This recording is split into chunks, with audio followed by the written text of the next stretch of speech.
सिंद्रम सौभद्रवर्धनम सौभाग्यम सुभद्रम सुभद्रकामदाचैव सिंद्रम प्रीयन्ताम इति आपने कहा। हम भी सोच रहे थे ओम सिंद्रम सौभद्रवर्धनम सौभाग्यम सुभद्रम सुभद्रकामदाचैव सिंद्रम प्रीयन्ताम। ओम दीनबंधो कले राजा दानबंधो महाराजा दीनबंधो रक्ष माचलो माचव। तो ये कपड़ा पैसा ओम दीनबंधो कले राजा दानबंधो महाराजा दीनबंधो रक्ष माचलो माचव।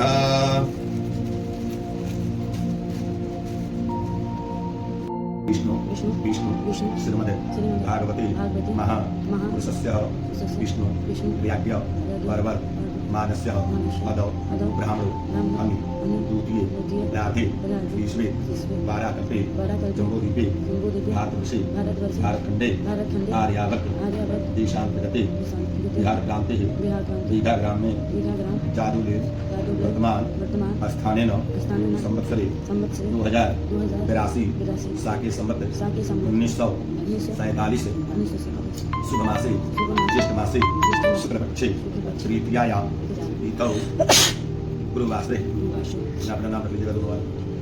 भद्रे पुत्र उत्पन्नो हम सकल मनोरथ कामना सिद्ध्यर्थ दैविक वाचिक मानसिक रोग कष्ट निवारण हेतु गौगणेश पूजन कलश पूजन नवग्रह मंडल देवता पूजन सहित श्री हरि विष्णु पूजन सहित बृहस्पति वर्ग ज्ञापन निमित्त संकल्प अहम मीठा उठाना होगा। ओम अपानाय स्वाहा उदानाय स्वाहा व्यानाय स्वाहा मध्यमत्पाने जलमाचमनं पुनर्गाचमनं शुद्धो माचमनं समर्पयामि गणेशाम्बिकाभ्यां नमो नमः। इदं वस्त्रं समर्पयामि गणेशाम्बिकाभ्यां नमो नमः। वस्त्रं समर्पयामि गणेशाम्बिकाभ्यां नमो नमः। वस्त्रं समर्पयामि गणेशाम्बिकाभ्यां नमो नमः। हिरण्यगर्भेऽस्पो जल्दी एक बार। ओम वस्त्रान्ते याचमनं जलं समर्पयामि गणेशाम्बिकाभ्यां नमो नमः। हिरण्यगर्भेऽस्पो हिम्बाजितो बिम्बास्तो चन्द्रबलभरदायितं गणेशाम्बिकाभ्यां नमो नमः। जल्दी में चढ़ाई। ओम ऐपरम चंदनम वंदिते नित्यं पावनाशनं पापहर्ता लक्ष्मी नारायणाभ्यां नमो नमः। रोड़ी चंदनं समर्पयामि गणेशाम्बिकाभ्यां नमो नमः। सिंदूरं सौभद्रवर्धनम सौभाग्यं सुभद्रं सुभद्रकामदाचैव सिंदूरं प्रतिगृह्णां दुर्वधु। ओम सर्वां कंडादिगंडादिभद्रे धर्मजगदाधिपतये नमो नमः। यहाँ गच्छ यहाँ तिष्ठ गणेशाम्बिकाभ्यां नमो नमः। अक्षतं चारिष्टं समर्पयामि गणेशाम्बिकाभ्यां नमो नमः। ओम विघ्नेश्वराय वरदाय सुरप्रियाय लंबोदराय सकलाय जगदिताय नागाननाय स्मृतिजगविभूषिताय गौरीसुताय गणनाथ नमो नमस्ते भक्तिकीर्तिनाशन वराय सुरेश्वराय विद्याधराय विपिताय कमामिनाय भक्तप्रसन्नवरदाय नमस्तुभ्यं विनायक ओम भूर्भुवस्सुवः सिद्धिबुद्धिसत् श्रीमन्नादिपतये नमः प्रार्थनापूर्वक नमस्कारं समर्पयामि। हेलो हाँ अच्छा बोलिए है नहीं जाएगा बिल्कुल प्यास लगे तो शरबत पिए मीठा चीज कुछ खाए कोई दिक्कत नहीं है ठीक है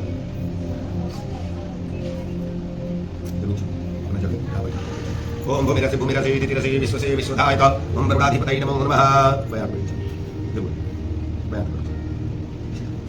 ओम नमो नमस्ते गोविंदम पुराण पुरुषोत्तम इदम हृषिकेशं संरक्षन्तु सर्वतो दिशा भवन्तु थोड़ा चालू पूरा मैच ओम प्रवक्ताय नमः थोड़ा पीछे एक बार ही छींटे दो दोहराइए नहीं अपना पीछे एक बार छींटे ओम प्रतीक्षाय नमः ओम उदिक्षाय नमः ओम दक्षिणाय नमः ऊपर ओम अंतरिक्षाय नमः दैनाथ पर ओम भूम्याय नमो नमः ओम वाजिक्रमकल सादिष्ट वरुणदेवाय नमो नमः ओम वर्गस्य हरितु सर्वसी रणस्य स्कम सर्जने ओम वर्गस्य हरितु ओम प्रभुदेवाय नमो नमः ओम प्रभुदेवाय नमो नमः इदमक्षं चालिष्टं समर्पयामि प्रभुदेवाय नमो नमः इदं धनं घण्टां नद्रे सर्वराधिपतये नमो नमः ओम धनं समर्पयामि विषय निर्भरेकव्यस्तो हिम्बातो हिम्बास्तो प्रभुदेवाय प्रभुदेवाय नमो नमः ओम भीमन्दो बलि राजा दानवन्दो महाराज वीरन्दो गच्छ मातरो मातरं प्रभुदेवाय नमो नमः ओम प्रभुदेवाय नमो नमः या गच्छ या तिष्ठ यो नमो नमः नमो स्वामी समर्पयामि ओम अम्बे अम्बे मालिके नमः यदि कशं समाधिका कर्मराशि यो नमो नमः पात्रो समर्पयामि ओम भगवते संतराशिवाय नमो नमः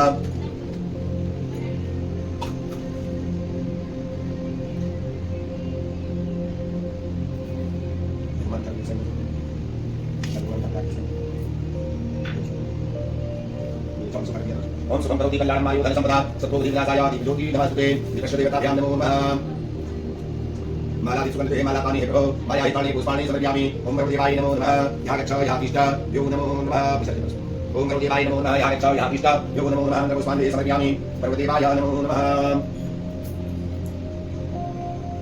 ओम प्रभुदेवाय नमो नमः या गच्छ या तिष्ठ यो नमो नमः ओम कलशदेव वैष्णव कंठरुद्रे समारुति मोदरं निषिद्धोपरणा नागरे स्मृता वक्षोदोषाग्रासति पावसुन्दरा परिवेद दुर्वेदो शाम्वेदो भद्रणे अंगच्छे सहिते सर्वे साधु समासुति भद्रसावित्री शान्ति पुष्टाति तथा दुर्जयकारकं गंगे च जमुने चैव गोदावरी सरस्वती नर्मदे सिन्धु कावेरी जलस्मे सिन्धो प्रभुदेवाय नमो नमः सुप्रभातम् ओम त्रिपुरं त्रिपुराकारं प्रकृतं त्रियावधं तीन्द्रं पापसंहारं इदं वेदपत्रं समर्पयामि वैशाम्बिकाभ्यां नमो नमः श्रीमद्गाधिपतये नमो नमः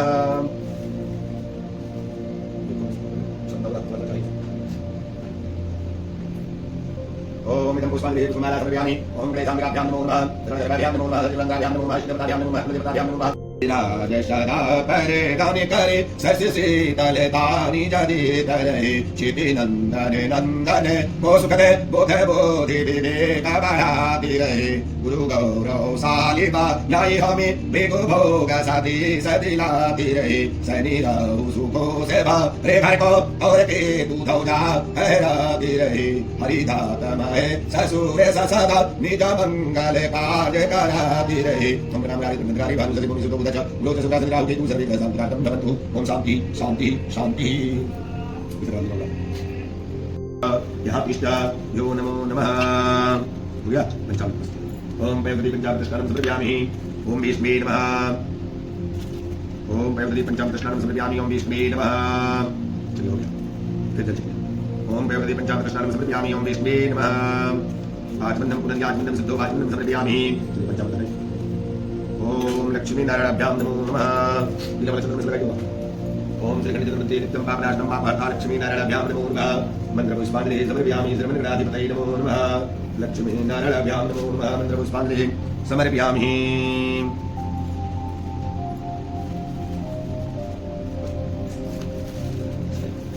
ओम विष्णवे नमो नमः लक्ष्मी नारायणाभ्यां नमो नमः मंत्रपुष्पाञ्जलिः समर्पयामि विष्णवे नमः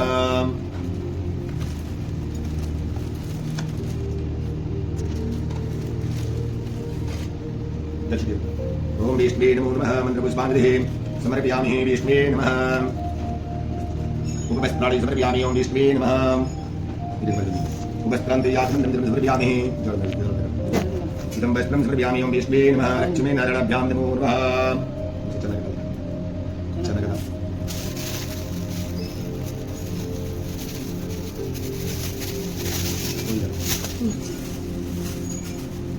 ओम विष्णवे नमः लक्ष्मी नारायणाभ्यां नमो नमः। मंत्रपुष्पांजलिः समर्पयामि। ओम विष्णवे नमो नमः लक्ष्मी नारायणाभ्यां नमो नमः। ओम विष्णवे नमो नमः। यहाँ गच्छ यहाँ तिष्ठ यो नमो नमः। पुष्प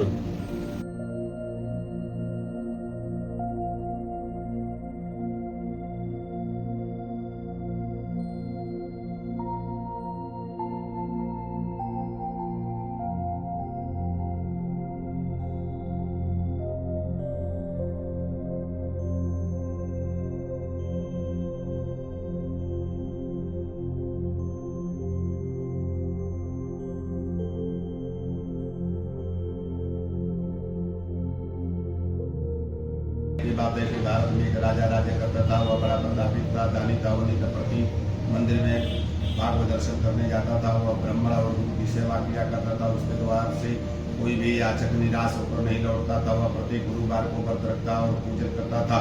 हर दिन गरीबों की सहायता करता था। परंतु वो यह सब बातें उसकी रानी को अच्छी नहीं लगती थी। वह न व्रत करती और न किसी को एक भी पैसा दान में देती थी। वह राजा से भी ऐसा करने को मना किया करती थी। एक समय की बात है कि राजा शिकार खेलने वन को चले गए। घर पर रानी और दासी थे। उसी समय बृहस्पति साधु का रूप धारण कर राजा के दरवाजे पर भिक्षा मांगने आए। साधु ने रानी से भिक्षा मांगी तो वो कहने लगे कि हे साधु महाराज, मैं इस दान और पुण्य से तंग आ गई हूँ।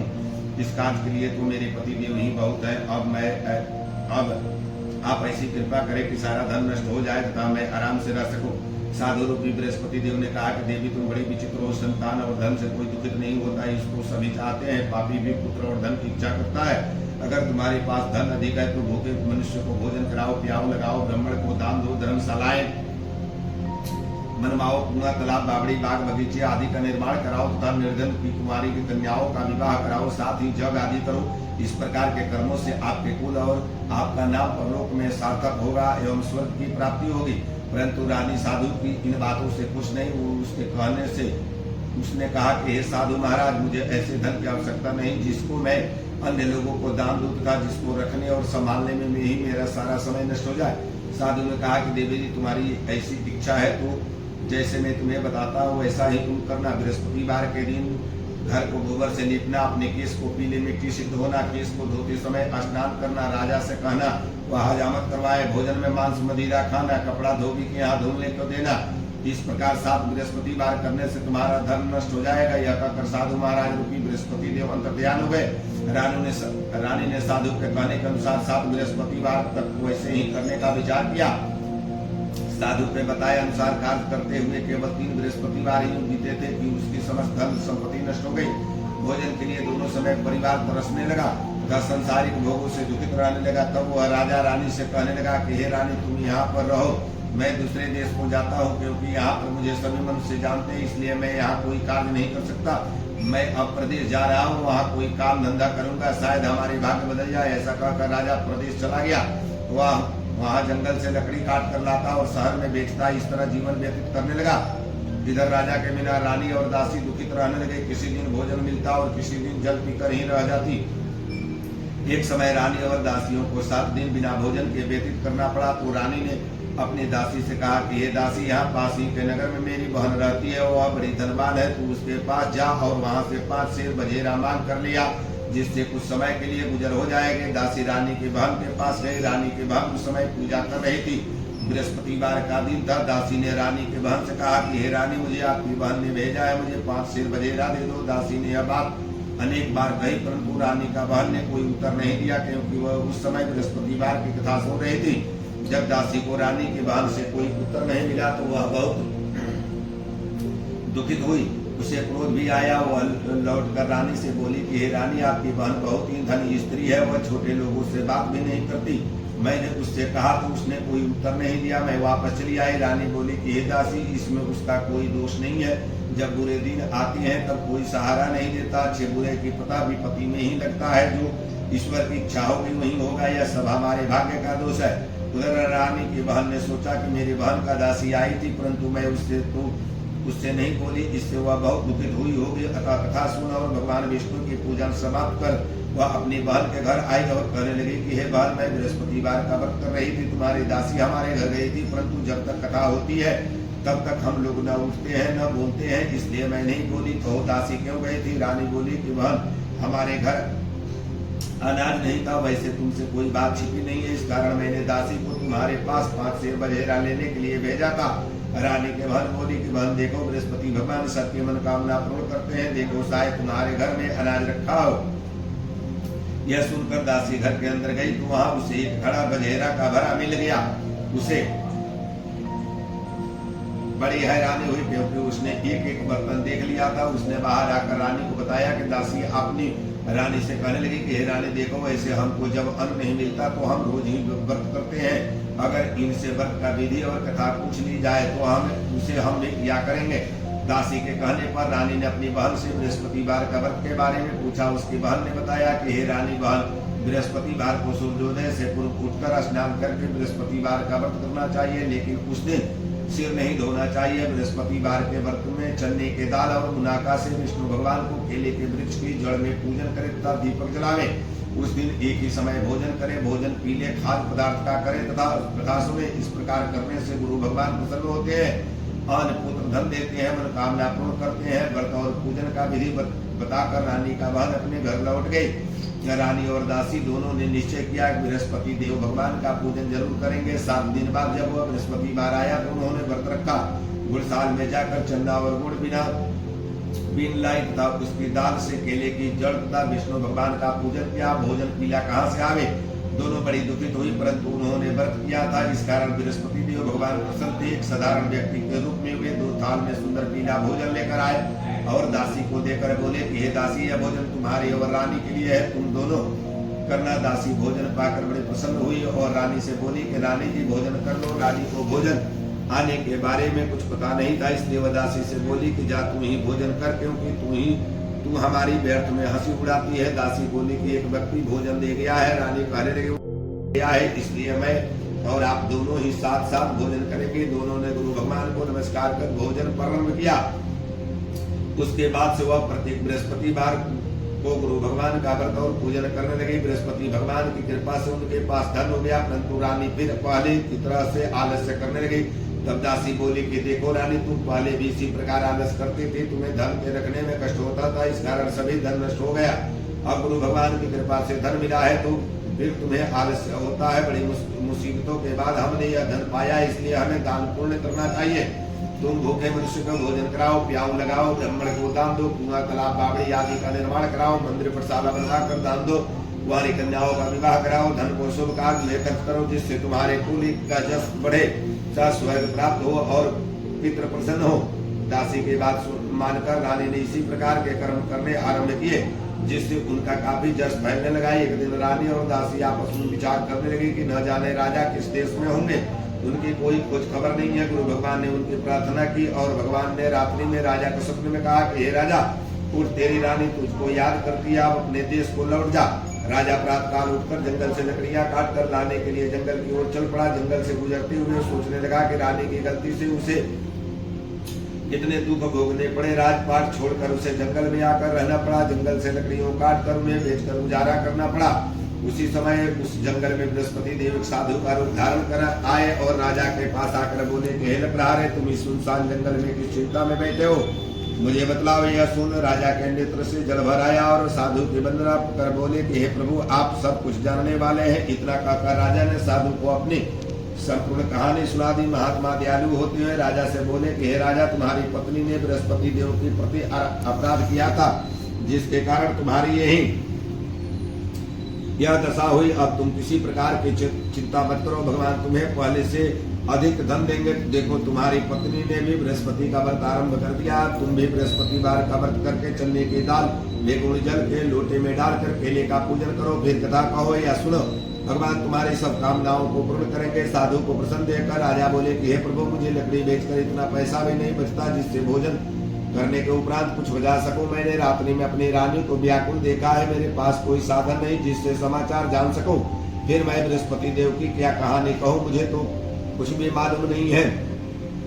साधु ने कहा कि हे राजा, तुम किसी बात की चिंता मत करो। बृहस्पतिवार के दिन तुम रोजाना की तरह लकड़ियां लेकर शहर में जाओ, तुम्हें रोज से दुगुना धन प्राप्त होगा, जिससे तुम भली भांति भोजन कर लोगे तथा बृहस्पति देव की पूजा का सामान भी आ जाएगा। प्रेम से बोलिए बृहस्पति देव भगवान की जय। प्राचीन काल में एक बहुत ही निर्धन ब्राह्मण था, उसकी कोई संतान नहीं थी। वह नित्य पूजा पाठ करता, परंतु उसकी स्त्री बहुत मलिन के साथ रहती थी। वह न स्नान करती और न किसी देवता का पूजन करती। प्रातः काल उठते ही सर्वप्रथम भोजन करती, बाद में कोई अन्य कार्य करती। ब्राह्मण देवता बहुत दुखित रहते थे, पत्नी को बहुत समझाते, किंतु उसका कोई परिणाम न निकलता। भगवान तो अपनी मुट्ठी में जौ भर करके ले जाती और प्रशाला जाने के मार्ग में डालती जाती। वह जौ स्वर्ण के हो जाते तो लौटते समय उसे उनको बीन कर घर ले आती। एक दिन वह बालिका सूप में उन सोने की जौ को फटक कर साफ कर रही थी। तभी उसकी माँ ने देख लिया और कहा कि हे बेटी, सोने की जौ को फटकने के लिए सोने का सूप होना चाहिए। दूसरे दिन गुरुवार था। इस कन्या ने व्रत रखा और बृहस्पति देव से प्रार्थना करके कहा कि हे प्रभु, यदि मैंने सच्चे मन से आपकी पूजा की हो तो मुझे सोने का सूप दे दो। बृहस्पति देव ने उनकी प्रार्थना स्वीकार कर ली। रोजाने की तरह वह कन्या जौ फैलाती हुई स्कूल चली गई। स्कूल से लौटकर जब वह जौ बीन रही थी तो बृहस्पति देव की कृपा से उसे सोने का सूप मिला। उसे वह घर ले आई और उससे जौ साफ करने लगी, परंतु उसकी माँ का वही ढंग रहा। एक दिन की बात है, वह कन्या सोने के सूप में जौ साफ कर रही थी। उस समय उस नगर का राजकुमार वहां से होकर निकला। इस कन्या के रूप और सोने के सूप में जौ को साफ करते देखकर वो उस कन्या पर मोहित हो गया। राजमहल आकर वह भोजन तथा जल त्याग कर उदास होकर लेट गया। राजा को जब राजकुमार द्वारा अन्न जल त्यागने के समाचार ज्ञात हुआ तो अपने मंत्रियों के साथ वो अपने पुत्र के पास गया और बोले कि हे बेटा, तुम्हें किस बात की कष्ट है? किसी ने अपमान किया अथवा कोई और कारण है? मुझे बताओ, मैं वही करूंगा जिससे तुम्हें प्रसन्नता हो। राजकुमार ने अपने पिता की बात सुनी तो वह बोला, मुझे आपकी कृपा से किसी बात का दुख नहीं है। किसी ने मेरा अपमान नहीं किया है, परंतु मैं उस लड़की के साथ विवाह करना चाहता हूँ जो सोने के सूप में जौ साफ कर रही थी। यह सुन राजा आश्चर्य में पड़ गया और बोला, हे बेटा, इस तरह की कन्या का पता तुम ही लगाओ, मैं उसके साथ तुम्हारा विवाह अवश्य ही करवा दूंगा। राजकुमार ने राजा को उस लड़की के घर का पता बतलाया। मंत्री उस लड़की के घर गया और राजा के आदेश ब्राह्मण को सुनाया। कुछ ही दिन बाद ब्राह्मण की कन्या का विवाह राजकुमार के साथ संपन्न हो गया। कन्या के घर से जाते ही उस ब्राह्मण देवता के घर में पहले की भांति गरीबी का निवास हो गया। भोजन के लिए भी अन्न बड़ी मुश्किल से मिलता था। एक दिन दुखित होकर ब्राह्मण अपनी पुत्री से मिलने गया। बेटी ने पिता के दुख की अवस्था को देखा और अपनी माँ का समाचार पूछा। ब्राह्मण ने सभी हाल कहा। कन्या ने बहुत सा धन देकर अपने पिता को विदा कर दिया। इस तरह ब्राह्मण का कुछ समय सुखपूर्वक व्यतीत हुआ, लेकिन कुछ दिन बाद फिर वही हाल हो गया। ब्राह्मण फिर अपनी कन्या के यहाँ गया और सभी हाल कहा तो पुत्री बोली, पिताजी आप माताजी को यहाँ लाओ, मैं उन्हें वह विधि बता दूंगी जिससे गरीबी दूर हो जाएगी। ब्राह्मण देवता अपनी स्त्री को साथ लेकर अपनी पुत्री के पास राजमहल पहुंचे तो पुत्री अपनी माँ को समझाने लगी, हे माँ, तुम प्रातः काल उठकर प्रथम स्नान करके विष्णु भगवान का पूजन करो तो सब दरिद्रता दूर हो जाएगी। परंतु उसकी माँ ने उसकी एक बात नहीं मानी और प्रातः काल उठकर अपनी पुत्री का बच्चा जूठन खा लेती है। एक दिन उसकी पुत्री को बहुत गुस्सा आया। उसने एक रात की कोठरी से सारा सामान निकाल दिया और अपनी माँ को उसमें बंद कर दिया। प्रातः उसमें से उसे निकाला तथा स्नान आदि करा करके पूजा पाठ करवाया तो उसकी माँ की बुद्धि ठीक हो गई। इसके बाद वह नियम से पूजा पाठ करती और प्रत्येक बृहस्पति के व्रत को रखने लगी। इस व्रत के प्रभाव से उसकी माँ भी बहुत धनवान हो गई और बृहस्पति देवता के प्रभाव से स्वर्ग को गई। वह ब्राह्मण भी सुख पूर्वक इस लोक का सुख भोग कर स्वर्ग को प्राप्त हुआ। इस तरह कहानी कहकर साधु देवता वहां से लोक हो गए। धीरे धीरे समय व्यतीत होने लगा। फिर वह बृहस्पतिवार का दिन आया। राजा जंगल से लकड़ी काट कर किसी शहर में बेचने गया। उससे उस दिन और दिनों से अधिक धन मिला। राजा ने चन्ना गुड़ आदि लेकर बृहस्पति व्रत के व्रत किया। उस दिन से उसके सभी कलेश दूर हुए। परंतु जब अगला गुरुवार का दिन आया तो वह बृहस्पतिवार का व्रत करना भूल गया। इस कारण बृहस्पति भगवान नाराज हो गए। उस दिन उस नगर के राजा ने विशाल यज्ञ का आयोजन किया था। अपने समस्त राज में घोषणा करवा दी कि कोई भी मनुष्य अपने घर में भोजन न बनावे तथा आग भी न जलाए। समस्त लोग मेरे यहाँ भोजन करने आवे। इस आज्ञा को जो न मानेगा उसको फांसी की सजा दी जाएगी। राजा की आज्ञा अनुसार राज्य के सभी वासी राजा के भोज में सम्मिलित हुए, लेकिन लकड़हार कुछ देर से पहुंचा, इसलिए राजा उसको अपने साथ महल में ले गए। जब राजा लकड़हारे को भोजन करा रहे थे तो रानी की दृष्टि उस खोटी पर पड़ी जिस पर उसका हार लटका हुआ था। उससे हार खोटी पर लटका दिखाई नहीं दिया। रानी को निश्चय हो गया कि मेरा हार इसी लकड़हार ने चुरा लिया है। उसी समय सैनिक को बुलवा कर उसको जेल में डाल दिया। जब लकड़हार जेल खाने में गया तो बहुत दुखित होकर विचार करने लगा कि न जाने कौन से पूर्व जन्म के कर्म से मुझे यह दुख प्राप्त हुआ है, और उसी साधु को याद करने लगा जो जंगल में मिला था। तत्काल बृहस्पति देव साधु के रूप में प्रकट हो गया और उसकी दशा को देखकर कहने लगे कि अरे मूर्ख, तूने बृहस्पति देवता का कथा नहीं कही, इसी कारण तुझे दुख प्राप्त हुआ है। चिंता मत करो, बृहस्पतिवार के दिन जेल खाने के दरवाजे पर 4 पैसे पड़े मिलेंगे, उनसे तू बृहस्पति देव का पूजा करना तो तेरे सभी कष्ट दूर हो जाएंगे। अगले बृहस्पतिवार को उसे जेल के द्वार पर 4 पैसे मिले। राजा ने पूजा का सामान मंगवा कर कथा कही और प्रसाद बांटा। उसी रात्रि को बृहस्पति देव ने उस नगर के राजा को स्वप्न में कहा कि राजा, तूने जिस आदमी को जेल खाने में बंद कर दिया, निर्दोष है, वह राजा है, उसे छोड़ देना। रानी की हार उस खुट्टी पर लटका हुआ है, अगर तू ऐसा नहीं करेगा तो मैं तेरा राज नष्ट कर दूंगा।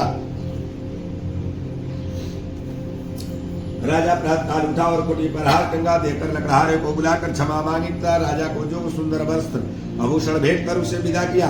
गुरुदेव की आज्ञा अनुसार राजा अपने नगर को चल दिया। राजा जब नगर के निकट पहुंचा तो उसे बड़े ही आश्चर्य हुआ। नगर में पहले से अधिक बाग, तालाब और कुएं का बहुत सी धर्मशालाएं, मंदिर आदि बने हुए थे।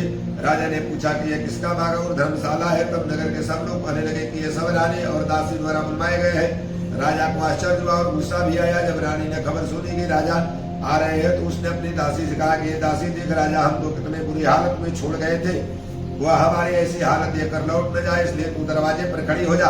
रानी के आज्ञा अनुसार दासी दरवाजे पर खड़ी हो गई। जब राजा आए तो उन्होंने अपने साथ महल में बुला लाई। तब राजा ने क्रोध करके अपनी तलवार निकाली और पूछने लगा, बताओ यह धन तुम्हें कैसे प्राप्त हुआ। तब रानी ने बताया, हमें यह सब धन बृहस्पति देव के व्रत के प्रभाव से प्राप्त हुआ है। राजा ने तब निश्चय किया कि 7 रोज बाद तो सभी बृहस्पति देव का पूजन करते हैं, परंतु मैं रोजाना दिन में 3 बार कथा कहा करूंगा, रोज व्रत किया करूंगा। अब हर समय राजा के दुपट्टे में चलने की दाल बंधी रहती था, दिन में 3 बार कथा कहता था।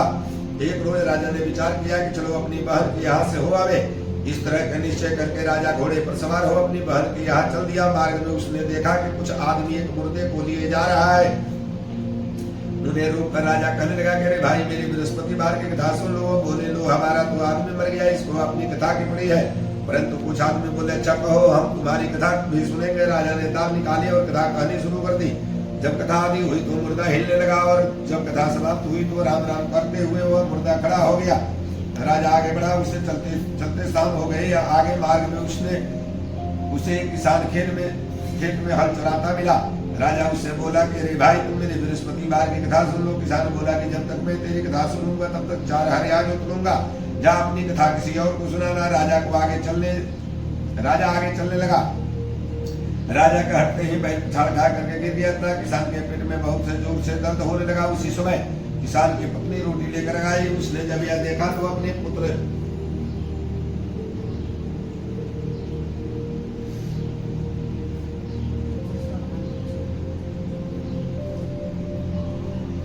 दर्द होने लगा। उसी समय किसान की पत्नी रोटी लेकर के आई। उसने जब यह देखा तो अपने पुत्र से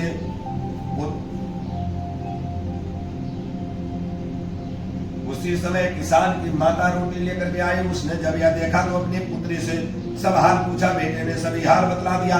बुढ़िया दौड़ी दौड़ी उस घोड़सवार के पास गई और उसने बोली कि मैं तेरी कथा सुनूंगी, तू अपनी कथा मेरे खेत पर चलकर कहना। राजा ने लौटकर बुढ़िया के खेत पर जाकर कथा कही, जिससे ये सुनते ही बैल खड़े हो गए था। किसान के पेट का दर्द भी बंद हो गया। राजा अपनी बहन के घर पहुंच गया। बहन ने भाई का खबर मेहमानी की। दूसरे रोज प्रातःकाल राजा जगा, वह देखने लगा कि सब लोग भोजन कर रहे हैं। राजा ने अपनी बहन से जब पूछा कि ऐसा कोई मनुष्य है जिसने भोजन नहीं किया जो मेरे बृहस्पतिवार की कथा सुन ले, तो वह बहन बोली कि हे भैया, यह देश ऐसी है, पहले यहाँ लोग भोजन करते हैं, बाद में अन्य काम करते हैं। अगर पड़ोस में कोई हो तो देख आती हूँ। ऐसा कहकर बहन देखने चली गई, परंतु उससे कोई भी ऐसा व्यक्ति नहीं मिला जिससे भोजन न किया। वह एक कुम्हार के घर गई जिसका लड़का बीमार था। उसे मालूम हुआ कि उसके यहाँ 3 दिन से किसी ने भोजन नहीं किया। रानी ने अपने भाई की कथा सुनाने के लिए कुम्हार से कहा। वह तैयार हो गया। राजा ने जाकर बृहस्पतिवार की कथा कही, जिसको सुनकर उसका लड़का ठीक हो गया। अब तो राजा की प्रशंसा होने लगी। एक दिन राजा ने अपनी बहन से कहा कि हे बहन, मैं अपने घर जाऊंगा, तुम भी तैयार हो जाओ। राजा की बहन ने अपनी सास से अपने भाई के साथ जाने की आज्ञा मांगी। सास बोली कि चली जा, परंतु तुम अपने लड़कों को मत ले जाना, क्योंकि तेरे भाई को कोई संतान नहीं होती है। बहन ने अपने भाई से कहा कि हे भाई, मैं तो चलूंगी, परंतु कोई बालक नहीं जाएगा। राजा ने कहा कि जब कोई बालक नहीं चलेगा तो तुम जाकर ही क्या करोगे। दुखी मन से राजा अपने नगर को लौट आया। राजा ने अपनी रानी से कहा कि अपनी संतान है, इसलिए कोई हमारे घर आना पसंद नहीं करता। इतना कहो बिना भोजन आदि किए सिजिया पर लेट गया। रानी बोली कि हे प्रभु, बृहस्पति देव ने हमें सब कुछ दिया है, वे हमें संतान भी अवश्य देंगे। उसी रात बृहस्पति देव ने राजा को स्वप्न में कहा कि हे राजा, उठ सभी सोच त्याग दे, तेरी रानी गर्भवती है। राजा के कोई जानकर बड़ी खुशी हुई। 9वें महीना में रानी के गर्भ से एक सुंदर पुत्र पैदा हुआ। जब राजा की बहन ने यह शुभ समाचार सुना तो वह बहुत खुश हुई तथा बधाई लेकर अपने भाई के यहाँ आई। तभी रानी ने कहा कि घोड़ा चढ़कर नहीं आई, गधा चढ़कर आई। राजा की बहन बोली कि भाई, मैं जिस प्रकार न कहती तो तुम्हें औलाद कैसे मिलती। बृहस्पति देव वैसे ही जिसके मन में जो कामना रहती है सभी को पूर्ण करते हैं। जो सद्भावना पूर्वक बृहस्पतिवार का व्रत करता है एवं पढ़ता है अथवा सुनता है और दूसरों को सुनाता है, बृहस्पति देव उसकी सभी मनोकामना पूर्ण करते हैं। बृहस्पति देव उनकी सत्य रक्षा करते हैं। जो संसार में सद्भावना एवं सच्चे हृदय से बृहस्पति देव का पूजन करते हैं, उनकी सभी मनोकामनाएं उसी प्रकार पूर्ण होती है। जैसे रानी और राजा ने बृहस्पति देव की कथा का गुणगान किया, उनकी सभी इच्छाएं बृहस्पति देव ने पूर्ण की। मनुष्य को हृदय से उनका मनन करते हुए जयकारा करना चाहिए। प्रेम से बोलिए बृहस्पति भगवान की जय, विष्णु भगवान की जय।